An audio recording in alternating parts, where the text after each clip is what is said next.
Good afternoon, everyone. The area of discussion today would be syntactical foregrounding or the analysis of syntax, grammatical organization that we find in literary text. The essential difference between a prose composition and a poetic composition is that while prose composition is almost always grammatical, in case of poetic composition, we sometimes find that the poet has got some kind of license to organize the sentence structure and even deviate from the conventional structure of grammar and use patterning in order to foreground important, significant literary content. The poet usually deviates from the norms of ordinary language by employing unusual syntax to bring about the effects of foregrounding. In any kind of language or sentence construction, we find that nouns, verbs usually dominate, and the use of adjective and adverb also make the language more interesting, descriptive. We also find that brilliant evocative description can be seen, and even figurative interrogations, exclamation, sentence constructions are used by the writers in order to draw the attention of the readers to the physical structure of the text. So, in most of the poems, we find that such figurative foregrounding is done. Deviation from the normal word order. Usually, we have a normal word order of subject, verb, predicate, SV order. So, we find a deviation from normal word order. We find the use of syntactical ambiguity. We also find combination of different kinds of sentences, voices, narration, and in order to make the content more audible or visible, the writer usually employs some extra linguistic styles by stylizing the language and even deviates from the ordinary grammatical structure. So we have the writer conveying the important thought by manipulating the ordinary speech and through the patterns of similarity, opposition, parallelism created by sound, meaning, rhythm, connotations, and denotations, the poet usually makes syntactical foregrounding more prominent. For this syntactical analysis, the first thing that we are to observe in a text is the use of the parts of speech. We know that out of the 8 parts of speech, 4 types of words, grammatical types of words, have important independent meaning. So these words that are independent as lexical items, functioning as noun, verb, adverb, adjective, these are important words that can convey meaning by themselves. While there are other types of words like conjunction, pronoun, preposition, interjection that are obligatory as far as grammar is concerned, but they do not convey independent meaning of their own. Their usage is obligatory, and the writer can experiment with the usage of these 4 types of words. We also have the use of articles in writings, and through these grammatical words, the sentences are constructed. Sentences in the verbal pattern can be progressive, perfective, or passive. These forms of sentences are there. So, first point is to identify what type of words are used. If the text contains more noun and verb, the focus will be on the subject as well as on the activity of the subject. So it will become mainly a kind of narrative text that will involve the action of the individual or action of the subject. In case of text where we have more adjectives and adverbs, the text becomes more descriptive and reflective. A kind of passive reflection is seen in the writing. And through this, the writer can give us a vivid description or portrait of the subject or the image or even the action can be described in details. If the language contains too much of the common sense words, common usage words that are grammatically useful for the construction of sentence, we usually say that this is an overflow of conversational idiom. So our text has to be recognized whether the text in the syntactical order uses maximum number of noun, verb, adverb, and adjective. The second point will be to identify the usage of phrases. Usually we have different types of phrases. In case of a sentence, we have mainly the verbal group or verbal pattern. This is in modern linguistics called VP. So we go for the analysis of verbal pattern in a text in order to see whether the text is written in a segment of time with a proper tense. So time and tense both are interrelated in case of a text. So the analysis of verbal pattern will give us whether the sentences are grammatical or whether ungrammatical sentences are used. Broken syntax has been used. So we have to classify according to the analysis of the phrases whether the text is grammatical or non-grammatical, whether the syntax is structured or it is an example of broken syntax. In case of poems, we often find the usage of broken syntax. So we must analyze the usage of broken syntax. Within a verbal phrase, we have verbal group.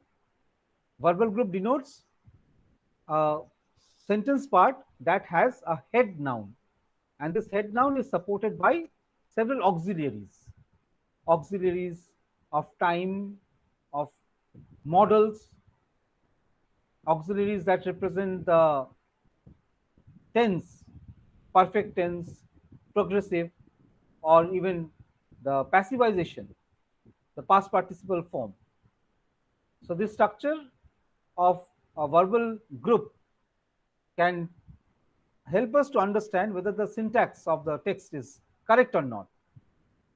So in case of poems, we find the usage of broken syntax, and that is the license of the poet. A poet can use this poetic license to use new types of sentences, experimenting with sentences. There can be schematized foregrounding to a patterning of sentence structure.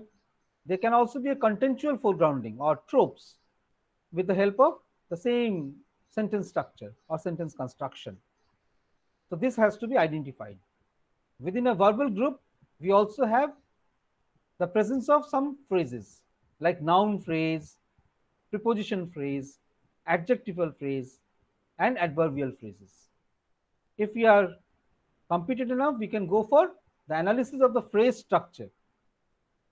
Noam Chomsky stated that human mind has the capacity to have a blueprint of language in its kernel form, and through a transformational generative power, usually we, the users of the language, translate that kernel sentence into non-kernel sentence. That means the blueprint of language, that is called lang in Sassoon's word, can be converted into performance or parole. With the competence of language, the lang can be converted into parole or performance. And this is also a conversion from the kernel sentence to a non-kernel sentence. So in our mind, sentences are in their simple form, in their active form, and then we go on for transforming the sentences into several different types of sentences. So we can go for this phrase structure analysis in order to understand the structure of the sentence.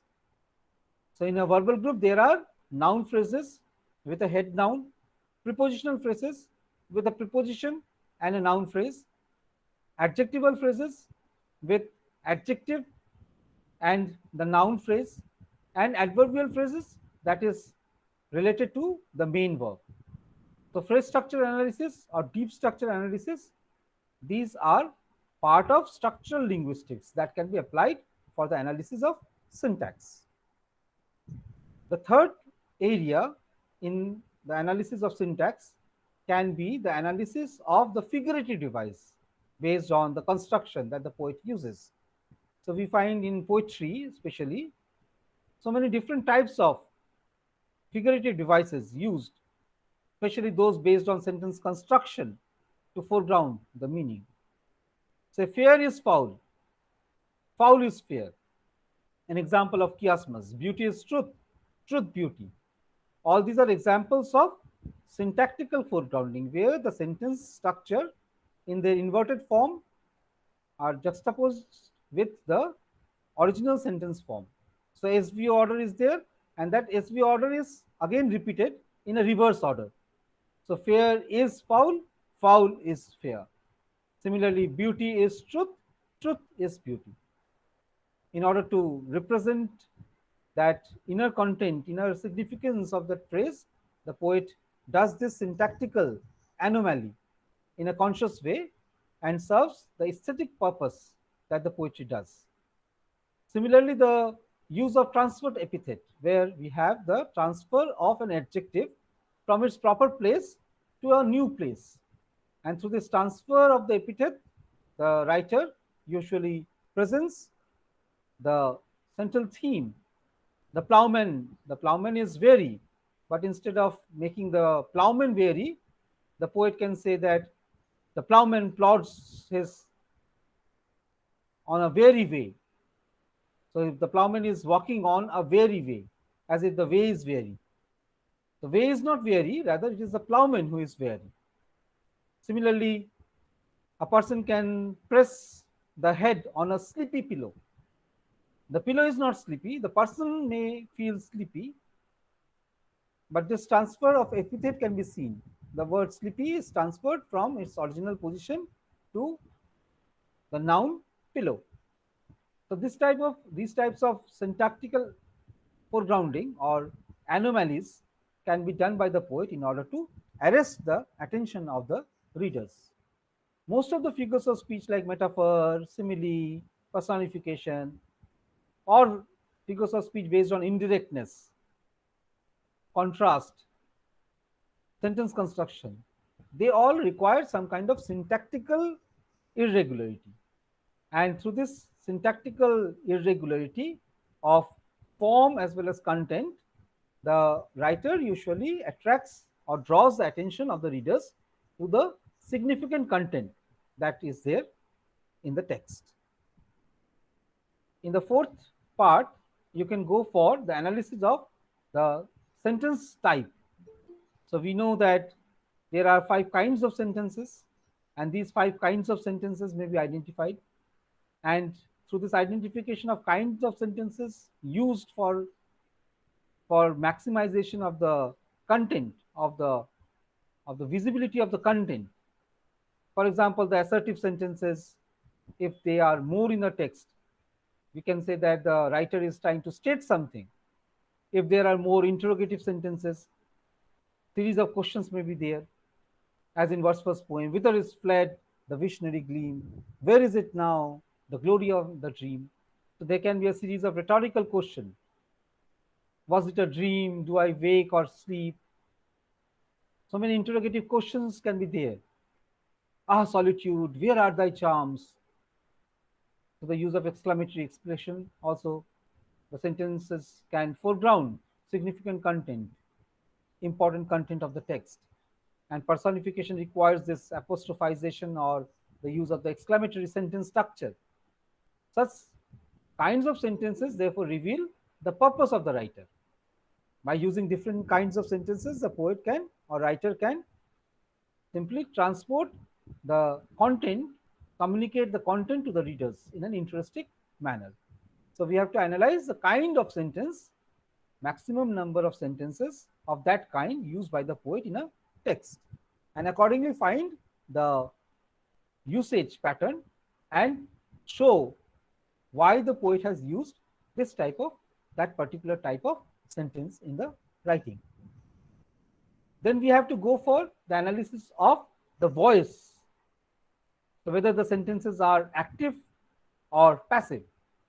So in case of active voice, we say that the narrative is more focused on the action And in the passive voice, there is a passivization. The SVO order is inverted. The verb is put in the front. And through this, there is a reflexive mood of the poet revealed through the text. We can also go for the sentence construction based on the narration. So we know that there are two types of narration. One is direct speech, the other is indirect speech. In case of poetry, we often find a mingling of these two, a combination of direct and indirect speech. Let us take, for example, Love Song of J. Alfred Prufrock that I would be today using as our text for analysis. So I will be sharing this text for your reading so that you can understand where the poet is doing the syntactical foregrounding. In J. Alfred Prufrock, we find a combination of so many different figurative devices. And through such figurative devices, the poet easily foregrounds the important significant content. I hope you can see the text on the screen. T.S. Eliot's The Love Song of J. Alfred Prufrock. Say, for example, the opening section of the poem. Let us go then, you and I. So it is narration. The narrator is speaking in direct manner. Let us go then, addressing some listener. You and I, when the evening is spread out against the sky, like a patient etherized upon our table, let us go through certain half-deserted streets, the muttering retreats of restless nights in one night cheap hotel and sawdust restaurant with oyster shells, streets that follow like tedious argument of insidious intent to lead you to an overwhelming question. Then he is using another quotation. Oh, do not ask. What is it? This is kept in a quotation. Let us go and make our visit. So we have an interplay of direct speech, even quoted inset direct voices that come in the speech. So in this syntactical analysis, you have to identify what type of sentences are used. First, the kind of sentence. Second, the voice that is used. Third, the usage of direct and indirect speech that is used in the sentence. And number four, you have to identify the structure of the sentence. So you find that in this particular poem, the opening stanza, see the punctuation structure of this opening stanza. We have only one period, one full stop. And within that entire stanza, we have a single sentence continuing. So we can have simple sentences, we can have complex sentences and compound sentences. A simple sentence, you know, makes the expression clear. There is a clarity in the expression. In case of complex sentences, we have the use of clauses, while in case of compound sentences, we have the use of conjunctions and compounding of sentence part. So here we have the use of the clauses. The sentence structure of this long sentence is that of a complex sentence. So here we have clauses after clauses in a series. So we have to comment on this sentence structure. Ordinary SVO order is there or not. And then there is an inset. What is it? So a simple sentence is quoted. What is it? Interrogative simple sentence is quoted here. What is it? Within the sentence. So we have a sentence within a sentence. Take, for example, the refrain in the poem. In the room, the women come and go, talking of Michelangelo. So this is a example of, again, a complex sentence. But we have in the room, women come and go. So if we give a period here, it becomes a simple sentence. Who are talking of Michelangelo? So a clause is there. Women who are talking of Michelangelo. So we have the usage of complex sentence. Here the meaning is much more clear here. In the previous sentence, we had the preponderance of adverbs and adjectives along with noun. Even noun is replaced by a pronoun in case of this I. We have action, go, okay, spread out, etherized, series of verbs are there.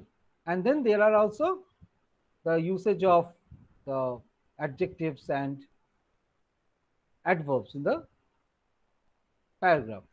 So our task is to identify what type of sentences are used and is there any use of broken syntax. See the usage of punctuation mark. In this stanza, we have an innovative use of the punctuation mark.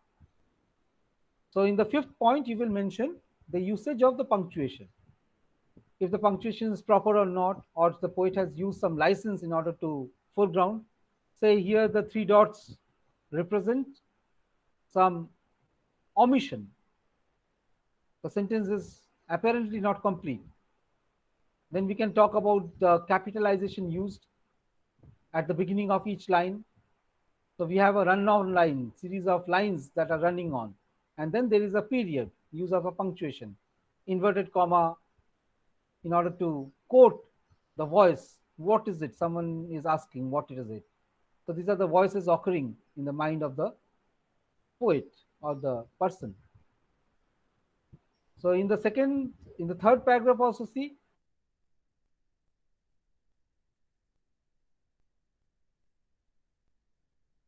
a series of clauses are used.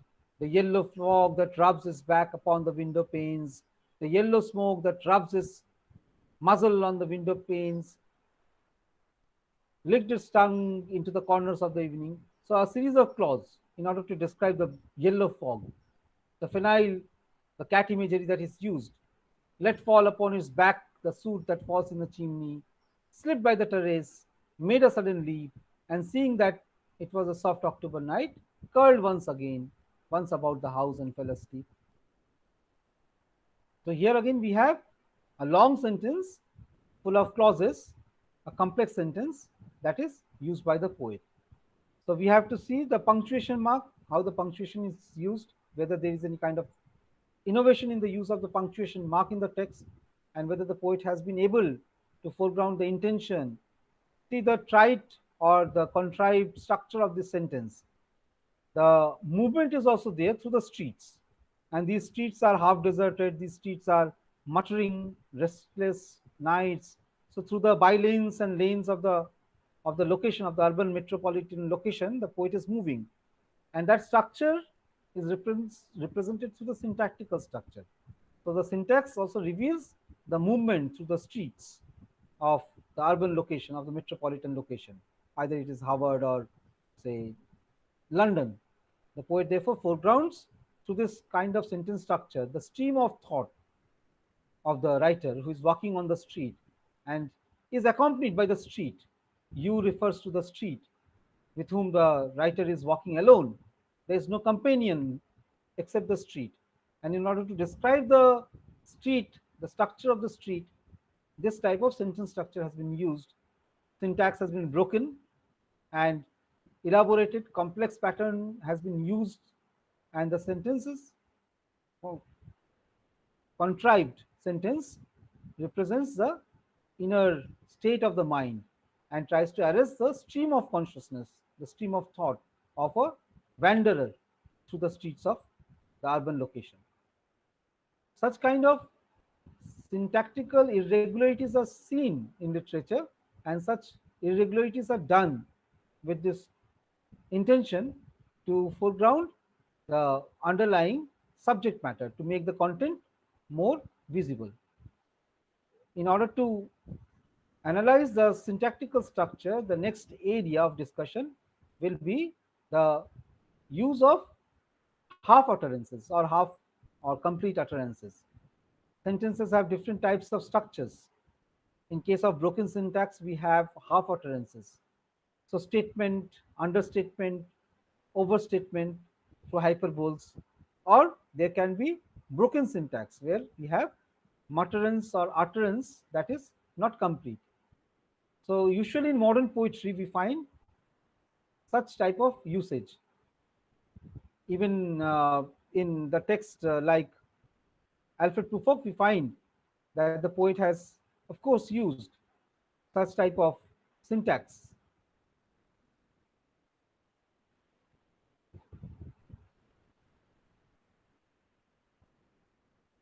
See in this sentence structure here in this stanza,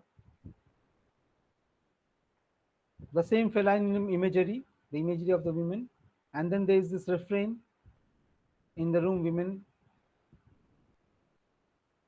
See how experimental this entire stanza is. So many types of sentences are combined together. And indeed, there will be time to wonder, do I dare and do I dare? Repetition and patterning of sentence within a sentence. Time to turn back and descend the stair with a bald spot in the middle of my hair. Use of dash. Then the voices occur, kept in parenthesis. That means these are the voices occurring in the mind. So the loudness of the voice has been turned into whisperings in the mind. They will say how his hair is growing thin. Again, a statement sentence. My morning coat, my collar mounting firmly to the chin. My necktie rich and modest, but asserted by a simple pin. So again, the voiceover, the inner voices, whispering voices in the mind. They will say, but how his arms and legs are thin. Then again, the assertive sentences, interrogative sentences. Do I dare? Do I dare? Incomplete. Okay, this is run on line. Do I dare disturb the universe? In a minute, there is time for decisions and revisions, which a minute will reverse. Thus, syntactical irregularity. So, grammatically, the entire stanza contains so many types of sentences, and that too organized in such an order that we have only a complete sentence at the end, full stop. So, the structure makes a combination of complex, compound sentences and insert simple sentences. There is also a combination of different kinds of sentences, even the passivization along with the active sentences. Direct and indirect speech both are combined together. In this syntactical analysis, therefore, we have to analyze the proper usage of the syntax. Now I come to the next level of analysis, that is called the analysis of the meaning, that is called semantic foregrounding. Semantic foregrounding mainly depends on the use of tropes.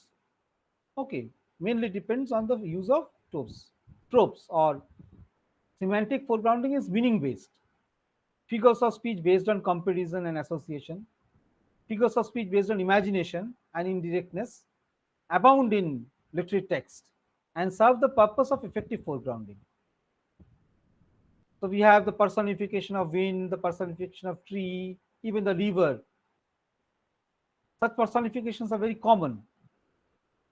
Even the violence of the text sometimes gets presented through the rhetorical devices. Especially the treatment of nature contains such kind of semantic foregrounding. I.A. Richards, in his analysis of the meaning of a text in a poem, said that there are four possible kinds of meaning.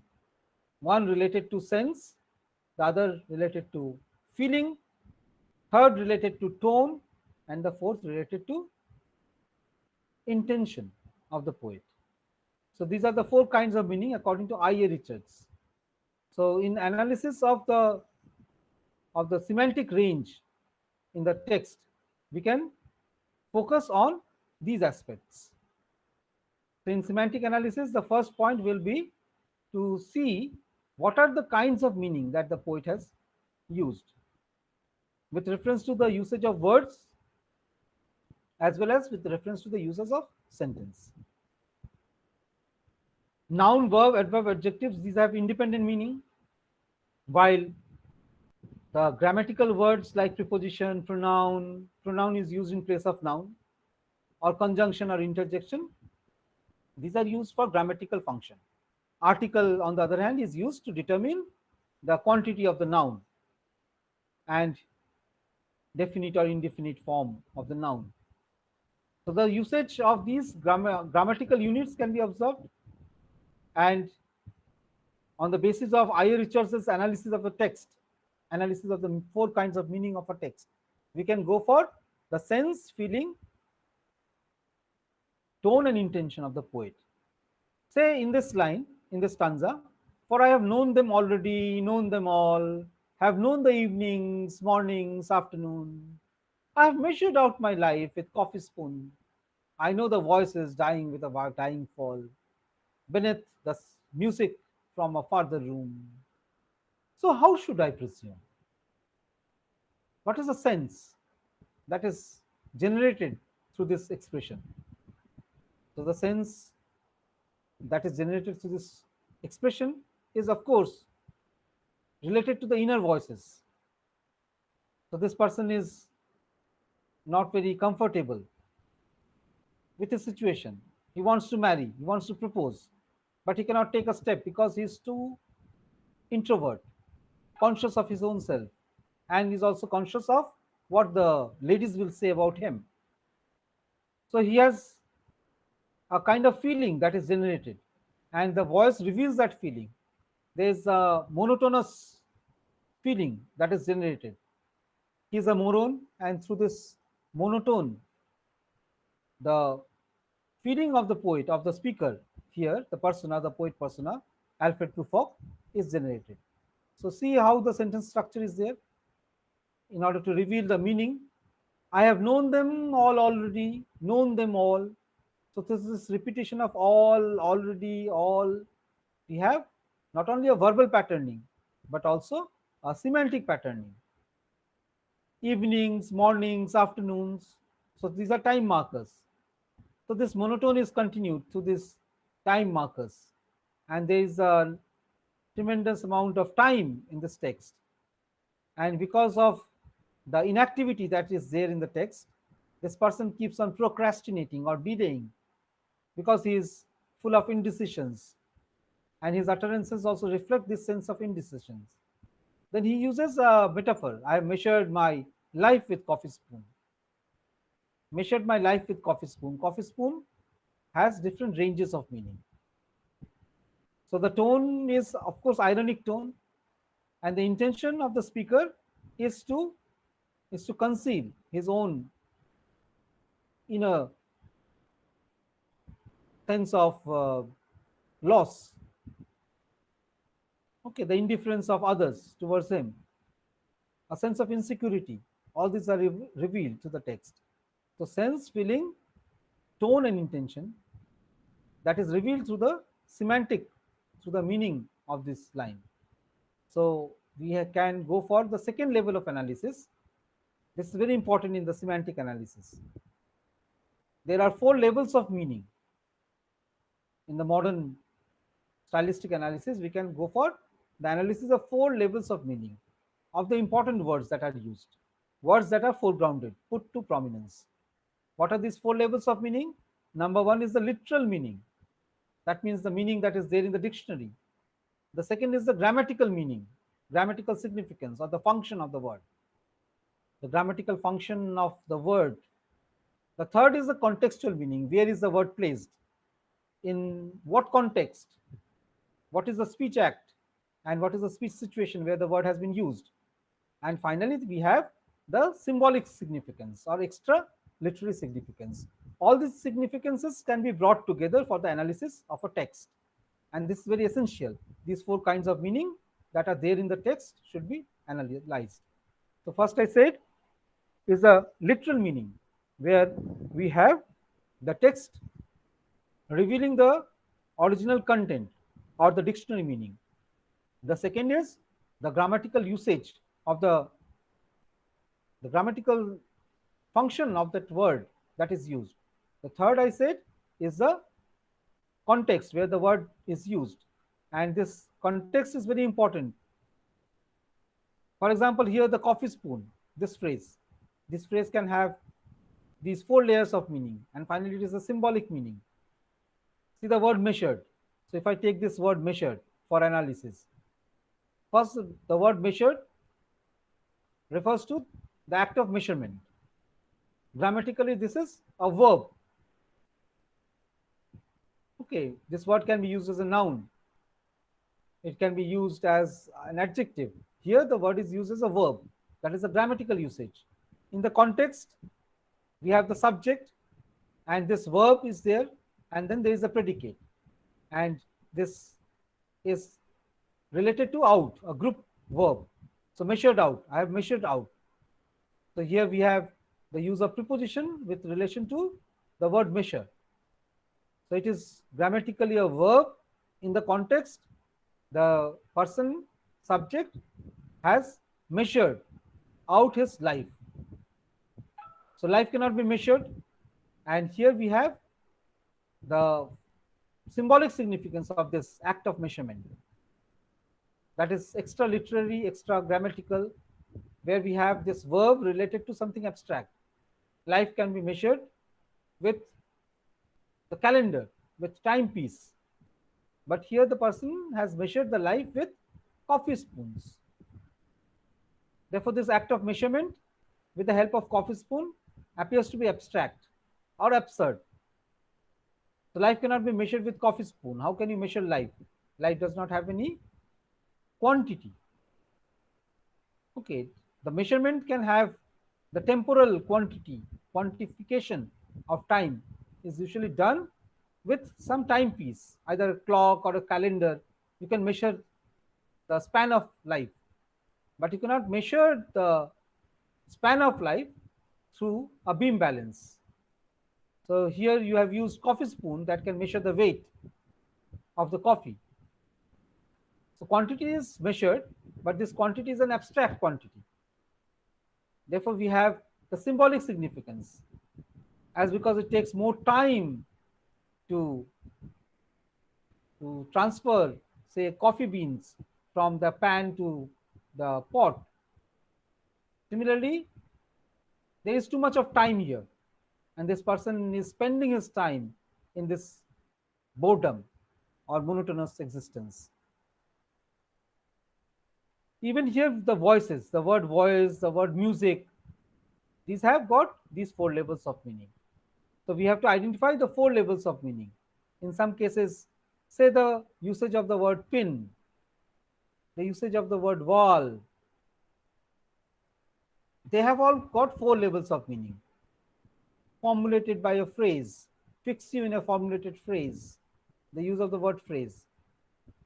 So literal meaning, grammatical meaning, contextual meaning, and symbolic meaning.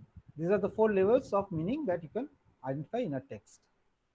Third, we come to the usage of this semantic range with reference to the figurative device that has been used. Usually we find the use of metaphor in a text. You know what is metaphor? Metaphor is a basic combination. So in the grammatical deviation, we have seen that there can be different types of deviations, and the exploitation of the potential complexity of repetitive structure, usual degree, the violation of surface structure, and the development of the deep structure into new transformed sentence structures can be seen. Similarly, in case of semantic deviation, we find the use of reasonable translation of the word into something that is rich and strange. This conversion, so Geoffrey Lees talks about W.B. Yeats and refers to W.B. Yeats, who said that irrational element is present in all great poetry. So if we talk about semantic deviation, this poet can say that W.B. Yeats says that irrational element is present in all great poetry. I remember Arthur Symons once said that what are words themselves but symbols?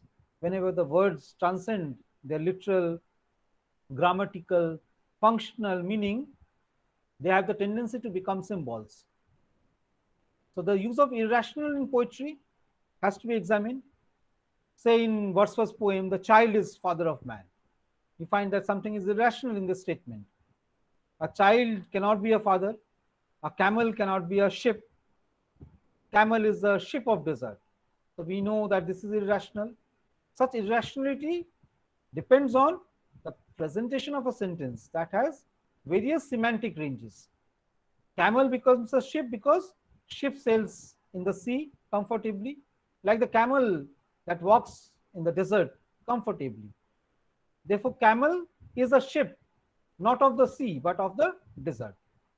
Therefore, camel is the ship of the desert. So through this semantic deviation, the poet has actually come to a logical semantic content where the literal meaning of the word ship or camel is transcended. So we have such kind of usage in literature. So the literal meaning is often changed. Geoffrey Leach also refers to this example from Wordsworth's poem, "The child is the father of man." So this is far from nonsensical by the general standards of poetic application. Indeed, at its very face value, we find the oddity, and the statement becomes an abnormal, and seems to be no significance of the statement. A child, we know, cannot be a father of a man, and a father can never become a child because time and tide waits for none. A child becomes a father of a man, but you cannot say that the father is the child. So there is a deliberate, unimaginative standards of the philosopher. It is impossible for X to be Y, Y's father, while X is a child and Y is a man. So there is this distortion of the meaning, deviation from the ordinary meaning. To this semantic deviation, the poet has actually foregrounded the inner meaning. Similarly, beauty and truth, Keats's famous expression, beauty is truth, truth beauty. So how can beauty be truth? And how can truth be beautiful? So this equation, A is B, B is A, is blunt, okay, abnormal. It is as if a mathematical formula. 1 is 2, 2 is 1. Can we say that? When someone, a mathematician says 1 is 2, 2 is 1, you will say that mathematician has gone wrong. So 1 cannot be 2, 2 cannot be 1. So in literature, you accept this. Beauty is truth, truth beauty, fair is foul, foul is fair. The definition of truth is different, the definition of beauty is different. And here we have a simple comparison between A and B, and that is done on the figurative level. And we can say that the dictionary meaning of truth, the dictionary meaning of beauty, both are not the same. Even the grammatical usage, even if it is the same, we find that these words have different connotations and denotations. So we can say that this story is beautiful. Okay, the story is beautiful. The story is true. We can say this. So as because the story is beautiful, as because the story is true, we can say that beautiful is truth. Truth is beautiful. So Keats is, in a sense, proposing some mystical unity of concepts. Two divergent concepts are brought together and unified together. So actually, they are regarded as distinct. In poetry, according to Leach, such transference of meaning or metaphor, in its widest sense, is a process whereby the literal absurdity leads the mind to the comprehension of the figurative plane. I refer to Samuel Taylor Coleridge. He asked you to suspend your sense of disbelief. So this semantic distortion demands a kind of suspension of a sense of disbelief in order to see a semblance of truth through association, through comparison, through imagination, through construction, a kind of semblance of truth with what is stated and what is implied. And through this semblance of truth, you can actually arrive at the real meaning or significance of the line. So this has to be done on the figurative plane. The task of a stylistician is to identify such semantic deviations and semantic patterning. Say the usage of oxymoron. So two antonymous words are put side by side. My young grandmother. Okay, that beautiful young old lady. So young and old cannot coexist. But here the poet has done this figuratively. So this old woman who is so energetic appears to be young, almost as energetic as a young man. So young old grandmother. To such oxymoronic statement, the implied truth can be revealed. So this is based on figurative devices, either on contrast, comparison, association, indirectness. So we have such deviations in language. In the semantic deviation, we can also go for the meaning based on the usage of the word. So we have different usage of the word in different contexts.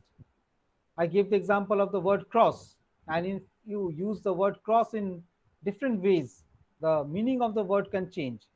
Not only the morphological, grammatical, semantic, syntactic range of the word, but also it can be used figuratively.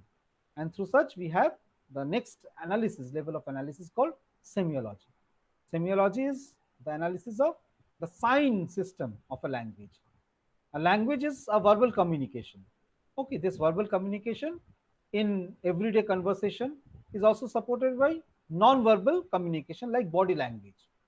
But in a printed text, we usually have only the verbal communication. But within this verbal communication, there is a large semantic range where the words can become symbols. Whenever the words tend to become symbol, they become a part of semiological analysis. So the analysis of imagery and symbols we have already done in our previous courses. So you have to go for the analysis of symbols and imagery. As far as symbols are concerned, we know that there are two types of symbols. One is called public symbol, number two is called the private symbol. In case of public symbol, the symbol is universally known, applied, and we as collective people, communal people, try to recognize the use of the same symbol everywhere. So there are potent symbols like rose. My love is like a red rose. We can understand that yes, this word rose, once related to the color red, becomes a symbol of vitality, of youthful love, of desire. Similarly, the word like cross, star, these words have their a crescent moon. These words have their symbolic significance. The analysis of such symbolic significance of the words in a text is a part of semiology. Semiology can also talk about the structure and their significance. Okay, the structure, the symbolic structure and their significance. The other type of symbol is called the private symbol, where the writer creates his own symbols through metaphoric, analogical, allusion, or reference, association, even indirectness with the employment of figurative devices, but these can be personal. Okay. When Shakespeare is using, when yellow leaf or none or few do hang upon my bough, the word yellow associated with leaf makes the leaf a symbol of life. But life in this stage that has become yellow, waiting for death, waiting to be fallen. So, fallen leaf, yellow leaf, green leaf, these are all different types of leaves. And here with the adjective yellow, the poet has actually represented a symbolic significance of, so I have turned the yellow leaf of my life. That means I have already crossed the penultimate stage of my life, last stage of my life, the yellow leaf of my life. So when we use such words in a symbolic order, that become a part of the semantic analysis. So once you go for the analysis of symbol, the private symbols and the public symbols, you do semantic and semiological analysis of that. Along with this semiological analysis, we say that there is also the scope for the analysis of imagery. In case of imagery analysis, we know that there are five senses, and along with these five senses, we have five sense-based imageries. Okay, along with these five sensory images, we also have another extrasensory image that is present. That is called kinesthetic image, the imagery of movement, the sensation of something moving. So what are these five images that we have? We have images based on sight, visual imagery, on smell, olfactory imagery, on taste, gustatory imagery. So on audition, auditory imagery, on touch, tactile or thermal imagery. The poet often uses a combination of these images. The imagery of movement can also be there, called kinesthetic imagery. So all these six types of images can be combined, may be combined to form synesthetic imagery, where we have the touch of smell, auditory perception, even visual perceptions combined together. So we have to go for the analysis of imagery analysis of the text, as we did in our critical appreciation. So along with the metaphors, along with the analysis of tropes and the symbolic significance, we have to go for the analysis of imagery. Images can also be non-organic. So these sensory images are all organic images. Organic senses respond to such images. Apart from these, we also have non-organic images or inorganic images. These are concept based or object based. As in Shakespeare's plays, we have a lot of cloth imagery, blood imagery. So there is the imagery of the dagger stained with blood in Macbeth. There is the usage of the cloth imagery. I'm a dwarf robed in Jane's robes. Okay, there can be the imagery of mask, look like an innocent flower but be a serpent under it. So the imagery of disguising. So these are content based, object based images, inorganic images. Such images can be there. There can be imagery of night, imagery of light, imagery of nocturnal activities, okay, related to night. There can be imagery of insanity. There can be imagery of death, of life. So abstract ideas can be associated with images. So we have to identify such images in the text. So images are closely related with symbols also. So symbol and imagery analysis, they constitute the core of the semiological analysis or semiotics of the text. So devote at least few lines on the semiological analysis and then come to the pragmatics. Pragmatics is related to the narrative, the speech act, the speech event. What does it mean? It refers to the use of the speech in a social setting. So in proof of poetry, you have a social setting. The setting is related to act that is always there, the speech act. So speech situation is there, speech event is there, and the speech act is there. So I have known them, their eyes already known them all, the eyes that fix you in a formulated phrase. So what is the situation? This is monologic, almost soliloquy like, talking to one own self. The speaker is talking to one own self. So this is a soliloquy delivered by the speaker. It is not dialogic. While in the other sections we have dialogic interaction. So again, this is monologic. That makes me so digress.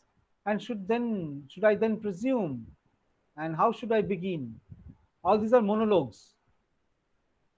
Okay, there is no addressee here. So addressor relationship has to be seen in pragmatics. Who says what, when, where, to whom, how. I repeat, who says what, to whom, when, where, how. That is the area of pragmatics. So addressee relationship has to be seen. The way the lines are narrated, how these words are spoken in the text, how is the language used. So the pragmatics is the practice of the language in the real social setting. How is this communication made? So the entire stanza here in this poem reveals a mind that is engaged in a stream of consciousness, arguing, discussing, debating, okay, dealing with some indecisions that are occurring in the mind, and then presenting these in voices that are occurring, shaped in loud voices as well as in whispering tones, but in the lamplight, dawn with light brown hair. So submerged voices. Is this the perfume from a dress that makes me so digress? Arms that lie along a table, a wrap about a shawl. And should I then presume? And how should I begin? Shall I say, I have gone at dusk through narrow streets, and was the smoke that rises from the pipes of lonely men in shirt sleeves leaning out of windows? To whom is this word spoken? So this is a dramatic monologue. The entire poem is set as a dramatic monologue. The analysis of this will be the part of pragmatics. After this, you can also go for a discourse analysis, especially in the prose text. If a long passage of a text is given for analysis, you can go for a discourse analysis. Discourse is also stylized analysis. Who says, how, what is the narrative style? Is the narrator narrating in the first person, or there is a third person voice, omniscient, that is narrating the text? Is there an inner inset quoted voices of other speakers? According to Bakhtin, any kind of speech act is highly dynamic. It is never saturated. And there are sediments on sediments on sediments. So multiple layers are there in any kind of dialogue. You cannot separate thought from language, language from thought. And this heteroglossia, that is based on dialogism of a text, of a discourse, is revealed through the novelistic discourse, according to Bakhtin. So, any kind of narrative text that has this tendency of multiplicity will definitely have some meanings that are there. So, this also makes the tone, intention, feeling of the speaker more prominent. In the conclusion, you will talk about the relationship between form and content.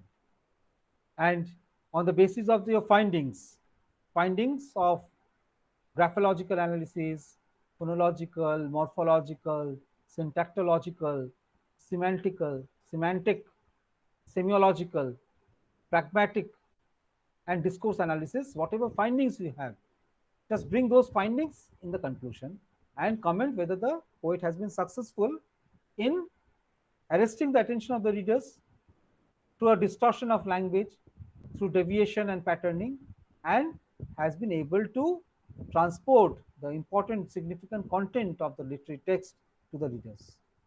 Has the poet or writer been able to communicate properly through the text? That will be the criteria. This is all I have to say about the text, about the stylistic analysis of a text. If you have any questions, you can ask.